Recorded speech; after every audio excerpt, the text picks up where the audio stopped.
എമ്മാനുവേൽ എമ്മാനുവേൽ നിന്നോട് കൂടെ വാഴുന്നു. നാസറത്ത്. പുതിയ നിയമത്തിലെ ശൈശവ വിവരണം ആരംഭിക്കുന്നത് ഗബ്രിയേൽ ദൈവദൂതൻ മംഗളവാർത്തയുമായി നസറത്തിലെത്തുന്നതോടുകൂടെയാണ്. തിരുക്കുടുംബം താമസിച്ചതും യേശു വളർന്നതും 30 വയസ്സുവരെ ജീവിച്ചതും ഈ പട്ടണമായിരുന്നതുകൊണ്ടാണ് അവൻ നസറത്തിൽ നിന്നുള്ളവൻ നസറായൻ എന്ന് വിളിക്കപ്പെട്ടത്. കുരിശിൽ അവന്റെ തലക്കെട്ടും യഹൂദരുടെ രാജാവായ നസറായനായ ഈശോ എന്നായിരുന്നു. പിന്നീട് ശിഷ്യന്മാർ അറിയപ്പെട്ടതും നസറായ പക്ഷക്കാരെന്നാണ്.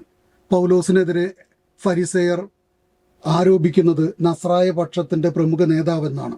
പക്ഷെ നഥാനിയേൽ പറഞ്ഞു, നസറത്തിൽ നിന്ന് എന്തെങ്കിലും നന്മ വരുമോ? പഴയ നിയമത്തിലോ യഹൂദ പാരമ്പര്യത്തിലോ ഒരിക്കൽ പോലും പരാമർശിക്കപ്പെടാത്ത അപ്രസക്തമായിട്ടുള്ള ഒരു സ്ഥലം. അതുകൊണ്ടാണ് അങ്ങനെ പറയുക.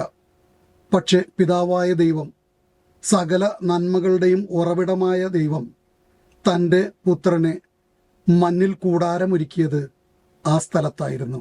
നസറത്ത് എന്നതിൻ്റെ അർത്ഥം തേടുമ്പോൾ 2 പദങ്ങളാണ് ഉദ്ദേശിക്കുക. ഒന്ന് നേത്സർ എന്ന പദത്തിൽ നിന്ന്. അതിൻ്റെ അർത്ഥം സെന്റ് ജെറോമിൻ്റെ വിശദീകരണം അനുസരിച്ച് ഏശയ്യാ പ്രവാചകൻ 11:1 പറയുന്ന ജെസയുടെ മുള പൊട്ടി, ജെസയുടെ ശാഖ. അതല്ലെങ്കിൽ പറയുക നാസീർ. ന്യായാധിപന്മാരുടെ പുസ്തകത്തിലെ 13-ാം അധ്യായത്തിൽ സാംസനെ കുറിച്ച് പറയും. ദൈവത്തിന് സമർപ്പിക്കപ്പെട്ടവൻ, ലഹരി ഉപയോഗിക്കാത്ത, മുടിമുറിക്കാത്ത സാംസനെ കുറിച്ച്. ആ നാസീർ വ്രതക്കാരനായിരിക്കുമോ?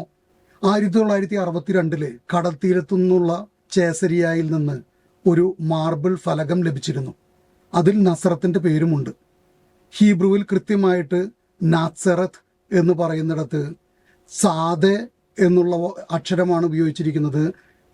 സൈൻ അല്ല എന്ന് വ്യക്തമാകുന്നത് ഇവിടെ നിന്നാണ്. സാദയാണെങ്കിൽ നേത്സർ തന്നെയാണ് ഉദ്ദേശിക്കുക.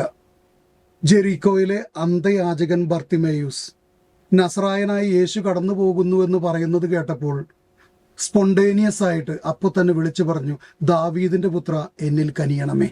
ജെസ്സയുടെ മുള പൊട്ടുന്ന ദാവീദിന്റെ പുത്രനായിട്ടുള്ള യേശുവിനെയാണ് ഇവിടെ വിവക്ഷിക്കുക.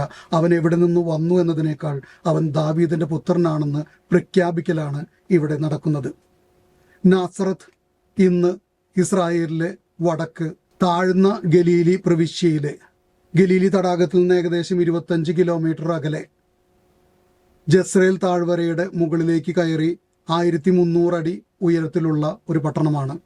69% മുസ്ലിമുകളും 31% ക്രിസ്ത്യാനികളും തിങ്ങിപ്പാർക്കുന്ന അറബ് പൗരന്മാരുള്ള ഇസ്രായേൽ പട്ടണം. അതിൻ്റെ തൊട്ടടുത്തുള്ള നാസറത്ത് ഇല്ലിത്ത്, ഉയർന്ന നാസറത്ത്, അത് 1957 പണിത പട്ടണമാണ്. റഷ്യയിൽ നിന്ന് തിരിച്ചു വന്ന യഹൂദർക്ക് താമസിക്കാൻ. ഇസ്രായേലിൽ ഇന്നും ക്രിസ്തുമസ് ഏറ്റവും നന്നായി ആഘോഷിക്കുന്ന, ഏറ്റവും അധികം ക്രിസ്ത്യാനികൾ തിങ്ങിപ്പാർക്കുന്ന, ക്രിസ്തുവിൻ്റെ സ്മരണകൾ ഉയർത്തുന്ന ഒരു പട്ടണമാണ് നാസറത്ത്. നാസറത്ത് നമ്മുടെ മുമ്പിൽ വയ്ക്കുന്ന ഒരു സന്ദേശമുണ്ട്.